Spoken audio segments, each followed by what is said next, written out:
It's very lovely today, isn't it? It's the birds.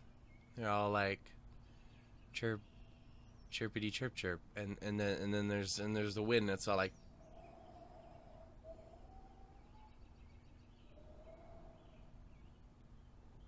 It's very relaxing. So it's got to be really good when my voice just comes in as this like, oh, hey, everybody, how you doing? Yes, it's so good to see you. Son, I don't know what the fuck I'm doing. Hey, hi, ho, and howdy, everybody. My name is Shamylan, and welcome to episode number... It has been so long, I have no fucking idea. I actually have to look it up. It's 30-something, 34. I'm leaning on 34. Leaning on it. Like it was that song, that thing. It is 34. There's multiple songs with lean on. Whatever, point is, it's episode 34. It's Katawa Shoujo. We're back. It's RIN's Root. Oh yeah, baby. Damn straight. In the last episode, I have almost no idea what happened. If I remember correctly, I think that was where we went to the track meet. Met Emmy's mom. She was all like, Rin, you go get you some. And then she was like, what? And I was like, what? And Emmy was like running, so she wasn't saying what, so she didn't hear it. But what the point is, and then we went into art, and then the teacher was all like, let's explain this shit, because Sal thought it would be funny to ask. And then it came back to bite him in the ass, because he just rambled on forever. Anyway, Rin leads me outside to the wall behind the dormitories. There's a small black gate there, made from the same wrought iron as the main gate. It leads to the shadowy woodland park behind the school. The gate is rusty as if it hasn't seen much use. However, it sits open, so we pass through. It's not forbidden for students to leave the grounds, but somehow I feel a little uneasy.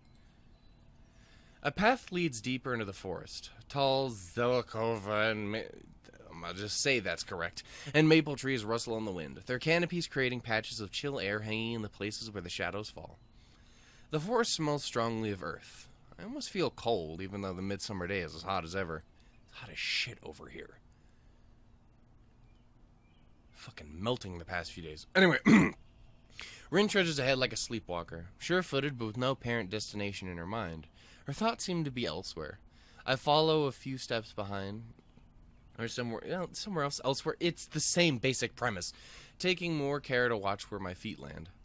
The path follows the land uphill at a low angle, sometimes making little detours downhill before climbing back upward.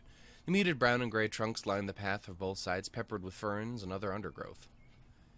After a little while, I start to get worried. The path is still wide and clear, so there's no chance of getting lost, but it doesn't look like we have any particular destination. There's nothing wrong with a bit of aimless wandering about, but I don't want to go so far that I get too tired to walk back. I'm starting to get a little winded and my legs feel heavy. I want to stop and get a chance to catch my breath and rest my legs, but Rin just keeps going. Where are we going? Or are we going anywhere at all? Worry tree? I see. So what exactly is the worry tree? It's just a tree. Like this. She stops in front of a particularly large maple tree that might or may not be the worry tree. Its lush green leaves sway lightly in the breeze blowing through the small clearing we entered. I guessed as much. There are people who believe that you must come here to wallow in misery if you're miserable. Only by people, I mean me, and the tree isn't really called anything. So if you're miserable, you talk to a tree about it? No. What? You can't talk to trees. What, do you think I'm crazy? No, I didn't mean it like that. Or maybe you talk to trees. I'm sorry, I didn't mean to say you're crazy. Even though you probably are if you talk to trees. I wouldn't recommend it in either case. People will think you're a weird person. No, just forget it. She looks mildly confused, for which I don't blame her at all. She tilts her head a little to the side, expression melting back into her usual one. Alright, I'm good at forgetting things. So, why are we here? Are you miserable, then? I can't read the expression she makes. I hate how bad I am at interpreting Rin's mood. She doesn't answer right away, as if she herself isn't quite certain of her own mood. The blank stare changes into a more difficult expression as she shuffles her weight around. Finally coming to a conclusion, Rin shrugs her shoulders. I've grown to seriously dislike that gesture. It doesn't mean anything. Maybe. I just kind of feel like I'm sinking underwater. I don't know what I should do. I don't know where I should go. That's all. Maybe it's not a big deal, but I thought walking might help. Kind of like if I go somewhere, I would know where I should go. I don't really know if it did. Damn it. It really would have made sense if walking had helped to decide where to go. So you don't want to try to get an exhibition? Or rather, you don't know if you do? Can't decide? Rin doesn't say anything for a while, arranging her thoughts in silence. The quiet is broken by birdsong from somewhere in the treetops, followed by a rustling leaves as the bird takes flight. Maybe. I'm not sure if I can have a thing like that.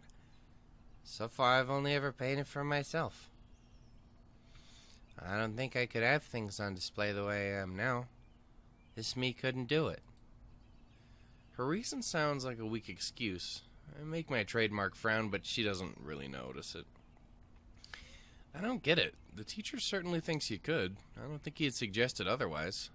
Sounds like he's calling in favors from his friends, too. I know.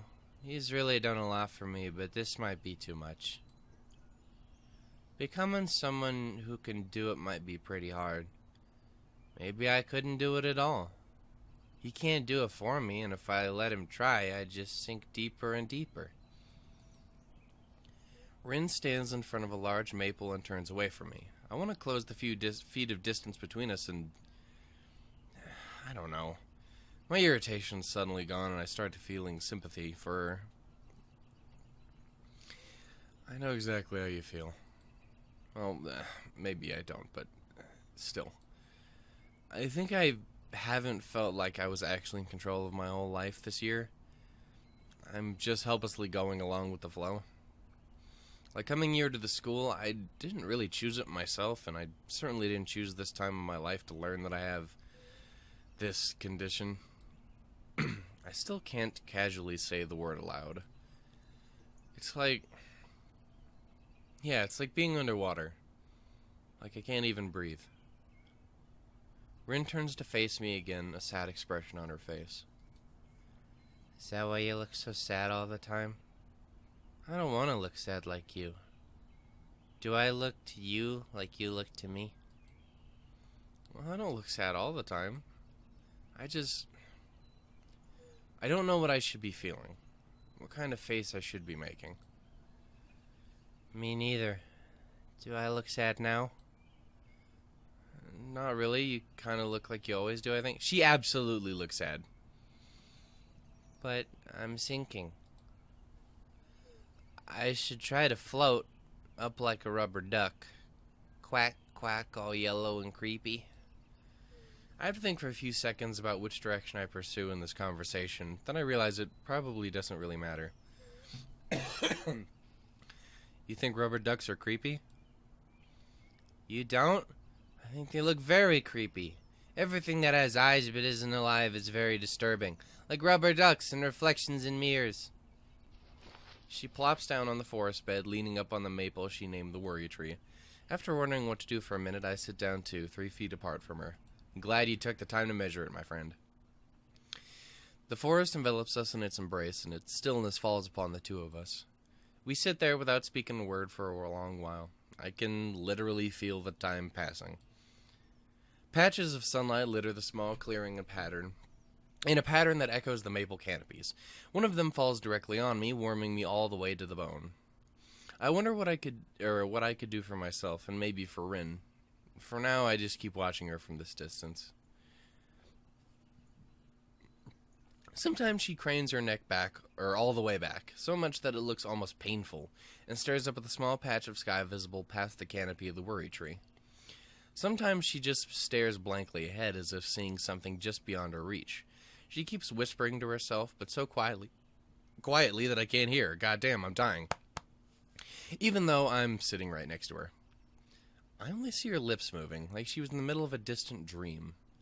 I realize that now I no longer feel any of the intense loneliness I feel at night, and just before falling asleep. I may be more like Rin than I thought. I can either give up and stay submerged under the weight of all the crap in my life, or try to change myself for the better. Her decision is indifferent, yet the same. What the fuck? I don't words good. And unlike her, I know for sure that I can't stay like this forever. I have to change. Who wants to be more like Rin, with her face and stuff? Rin could probably do it, even though she seems to doubt herself. I have no doubts about her strength. She could do it, even if she can't. It makes me feel a little bit better, too. I leaned back against the tree, breathing out deeply as if for the first time in a long time. We stay that way in the small clearing until the angle of the sun changes and the chilly shadows deepen. No longer warm where we sit, we leave the forest, returning along the same path we took coming in. It doesn't seem like Rin has come to a decision. I wonder if it was a bad idea for me to come along. It's alright, I don't mind. I'm sure the trees and dirt and rocks won't mind either. Did you mind? No, not at all. I think it helped me too. While we walk back towards the dormitories, the sky is changing into a deep ultramarine. The first summer stars twinkle softly between spots in the canopies, barely visible like tiny fireflies. I've become very self-conscious about Rin's presence. Wouldn't that just be regular conscious? Because I haven't thought much about the girl since things fell apart with Iwanako. What your fucking name? God damn it, every time! This is kind of the same situation as then, but to be honest, I don't really think it counts for much. Not with Rin. And yet, it feels good walking next to her, even if it isn't anything more than this. At first, I think Rin agitated me quite a bit with her unpredictable behavior, but recently, I feel I haven't had to be on my toes so much. I managed to let myself go a little. It makes me feel satisfied. Even though ultimately I think it's more thanks to Rin than myself. She seems to be disinterested in a large number of things, but something in her makes me try harder than I normally would. It's not that I want to impress her. I think that truly impressing Rin would take near superhuman effort just because of how she is. Instead, it's because there's this relentless feeling inside of me that I shouldn't let Rin down. It's really weird. I wonder why I started thinking like that. I don't even know what sort of expectations she has about pretty much anything. So how could I let her down? Rin has this unassuming air around her, and she doesn't really talk about stuff very often. Even today's confession of her self-doubt caught me a little bit off guard. I feel like I want to talk more with her. The realization suddenly dawns on me that Rin is basically the only person I talk to nowadays, apart from whatever I have to endure from Shizune, Misha, or Kenji. I feel slightly depressed. In front of the dormitories, as if summoned by my dark thoughts, we run into Kenji himself. It feels very odd seeing him outside, breathing fresh outdoor air. At least it's already dusk. I partially expect Kenji would disintegrate upon exposure to the sun. Kenji himself seems to be very insecure as well, standing around looking like he's waiting for something. He doesn't know himself what it might be. Hey Kenji, what are you doing? Hello? Who are you? It's me, Hisao.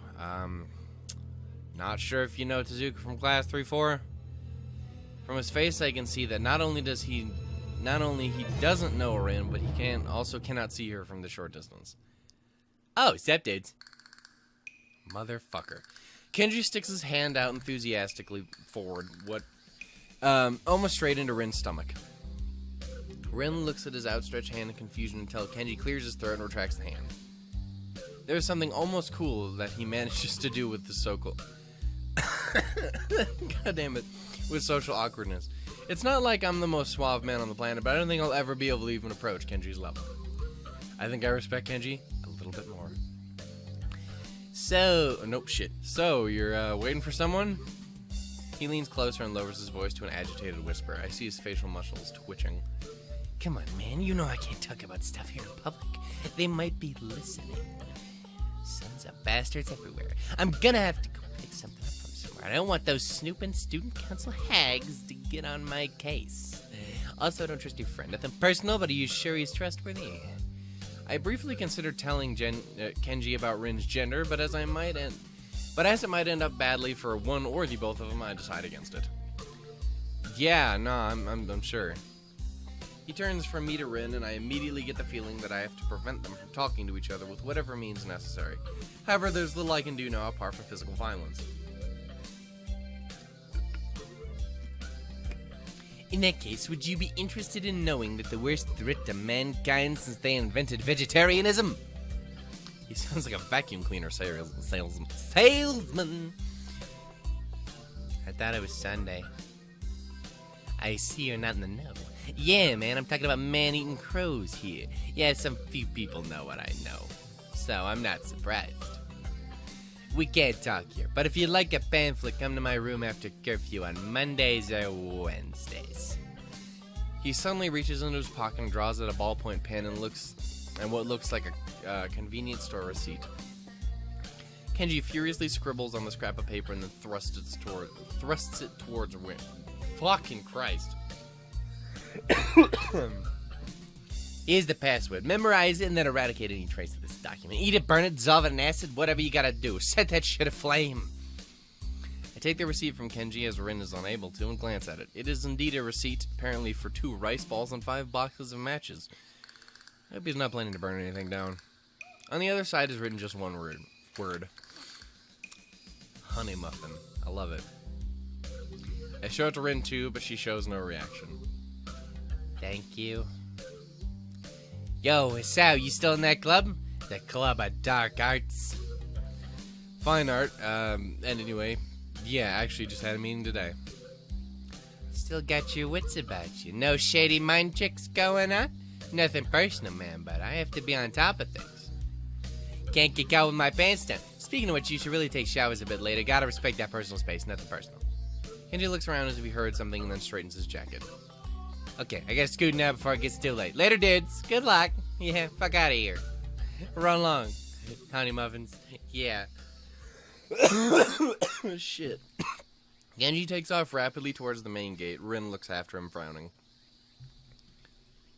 We watch after Kenji's diminishing figure in silence. What's wrong with him? Technically speaking, I think he's legally blind. Oh. I see. Just scratching the surface on the things wrong with that gentleman. Just barely a little bit of what's going on in that. Damn. I can immediately tell that from the envelope that's not official matters of any sort. Someone actually wrote me an old-fashioned handwritten paper letter. When did he get the letter already? I wasn't paying attention, apparently. Also, it's been like a week since I've recorded fucking Katawa Shoujo. Mad as shit about that. I've been trying to record it all goddamn week, and then everything keeps coming up and fucking me over. Who bothers doing something like that in this day and age anyway? Yet, as unlikely as the prospect of me receiving one sounds, there is definitely a letter lying on my desk. The classes for the day are over, still feeling pretty full from the big lunch that I had unexpectedly eaten at the cafeteria. I return to my dorm planning on finishing my homework and probably skipping dinner, or at least just eating light. I feel like I need to eat less than I used to. Maybe I don't use as much energy now, so I don't really do much beyond reading. God damn it, I apologize. Fuck. However, the letter on my desk has unnaturally caught my interest. It's the first piece of mail I received here at Yamaku, so it feels special even if it wasn't something as rare as a handwritten letter. That what causes me even more trepidation is the name of the sender, written neatly on the back of the envelope. This bitch. I have no idea why she would write to me. I haven't been in contact with anyone from my old school since I transferred, and what's-a-doodle is the last person I expected to want to write me a letter. Last time I saw Django Fett, I was terribly awkward. Embarrassingly so. She came to my hospital room, peeled an me an apple out of courtesy. Fucking Christ, I'm dying. An apple out of courtesy, and then we practically sat in silence for half an hour. She said goodbye and didn't look me in the eye when she closed the door. It might have been a natural end to a series of visits that were probably pretty painful for both of us. Alright, every time she visited me in the hospital, I wanted to talk to her, but something stopped me every time. Every time that I didn't speak made the next time even harder.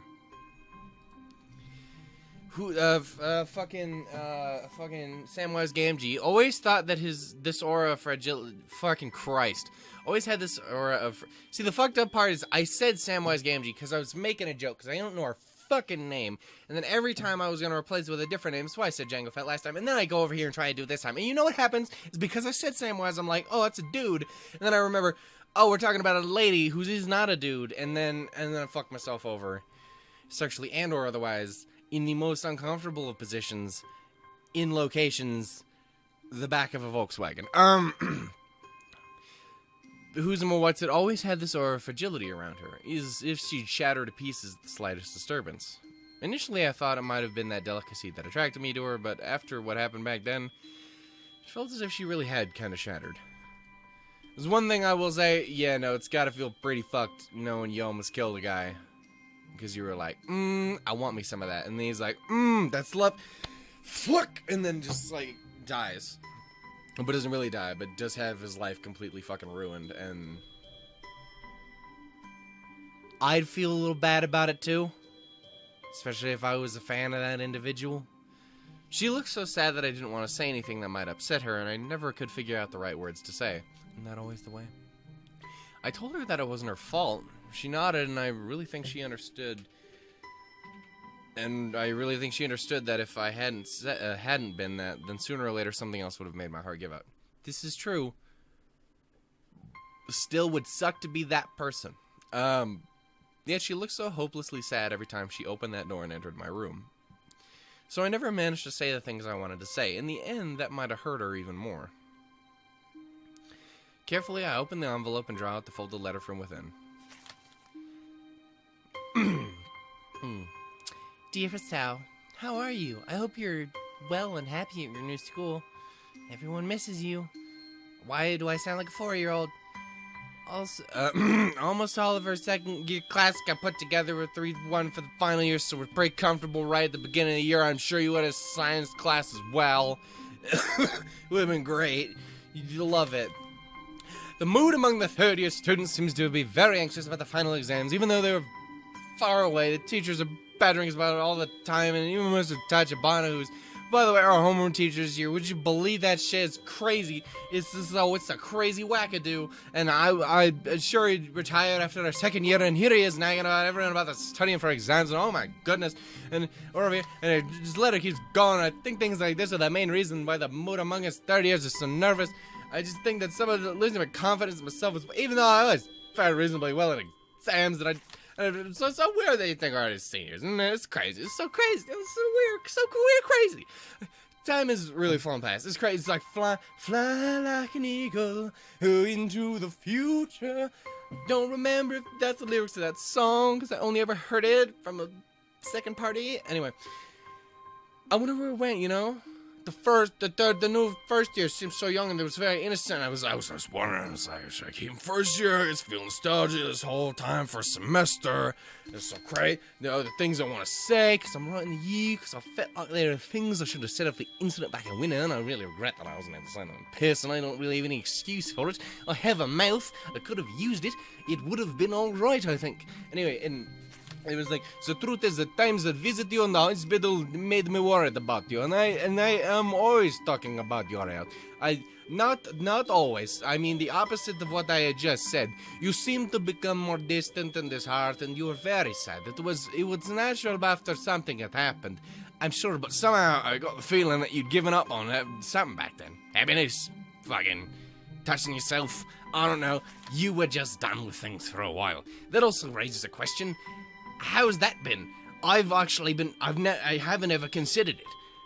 How do you spend some nights where you're just depressed as shit and you want to have a good time? Are you going to kill yourself if you attempt to diddle yourself? Is the question I'm asking. I wanted to express somehow my feelings, but I couldn't find the right words to come to me. I couldn't say anything to comfort you. I'm really sorry for not being able to support you when it mattered the most. Even though I like you so much, I wanted to be the one to diddle you every night. Diddle your heart, diddle your big toe, And probably the other parts of you that I wouldn't have as a lady. Maybe. Who knows? It's a wacky world out there. You don't know what I was equipped with. How would that make you feel? It's something I've considered. What is the thought process? Say you fall in love with someone, it turns out they have the genitalia that you were not expecting when you went down to the underground. You know what I'm saying, like that? And it's like, what the... Do you stick with them? I've questioned this myself, what I would do. I don't know, it's a weird thing to think about.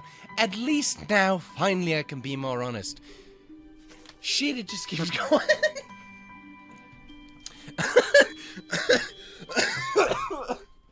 Fuck. If I could go back to those quiet days in February and March, I'd tell you not to give up on yourself. That's what I'd say. What I'd say? What I'd shave? What? Maybe you, maybe you wouldn't have drifted so far away if I just hadn't said something. You know, I hope you managed to get back on your feet on your own, man. Just like, oh, fucking Christ. Now the distance between us is also physical. It also feels more final. Somehow, I wonder if we will meet again. Perhaps it is for the best we don't. Still, if you would like to correspond with me, by all means, write me back. I'd very much like to hear about your new school and how you're doing. I wish you all the best. Sincerely, Kevin from Sears. Holy Christ. I'm sorry for everyone who just sat through that. I'm also kind of not, though. After finishing reading the letter, I folded it like it was and placed it on my desk. I don't know what to think of this. I feel kind of empty and confused. Why now, after all this time? Why this early? I forgot that it happened this early in this one. Just yesterday, I decided that I can't let myself stay like this, that I try and get on top of my own life. Reading this letter just kind of reminds me of what could have been, you know? Of course, I wish that I didn't have to be here. I didn't want to be, or I wanted to be in the same class with the Cheeto again. That's what you're Cheeto now. Maybe we could talk every day now and go on dates. Diddle each other in the back of a Volkswagen. I don't know. My life didn't go like that. I didn't really need to be reminded of this. Franklin Delano Roosevelt needed to write this letter for her own sake, and I'm glad for her that she could, but it would have been better if I hadn't read it. Of course, she's right. I thought of the same thing yesterday. I'd fallen into a pit of depression, and now I have to try and climb out. I rip out a page from my notebook, and after a moment of thinking how to frame my words, write a short reply to Iwanako. I said it. I didn't change the name. Ruby. I'm not saying that because she's chilling on my wallpaper like, hey, dude, you got so many anime waifus you could be putting up in this thing. Why you gotta choose Franklin Delano Roosevelt? She ain't in no wheelchairs. I find it difficult to be really honest to her, but at least I try to appear somewhat convincing. I don't really write her about Yamaku at all. I doubt she'll write me again, but I don't feel all that sad about it. I fold my own letter to her as I have no envelope, so I set it next to Dwayne The Rock Johnson's. I'll mail it to her later. Then I lie back on my bed, looking at the monotone gray ceiling. That's kind of more of a tan. That's not very gray. A bird sings outside my window, and a sudden gust of wind flutters my curtain. It's more of a pale yellowish tan. The summer afternoon feels still, as if time had stopped for a brief moment. I think about all the things I've lost and will never regain. Well, that's fucking depressing. Lonely and sad other than, like, 2 times in my life. It was still pretty lonely and sad. Didn't end well. Either way, point is, it only ever happened to me once. But it happened exactly the same way. God damn it. I know. But it's funny to watch you squirm. I'm a sadist.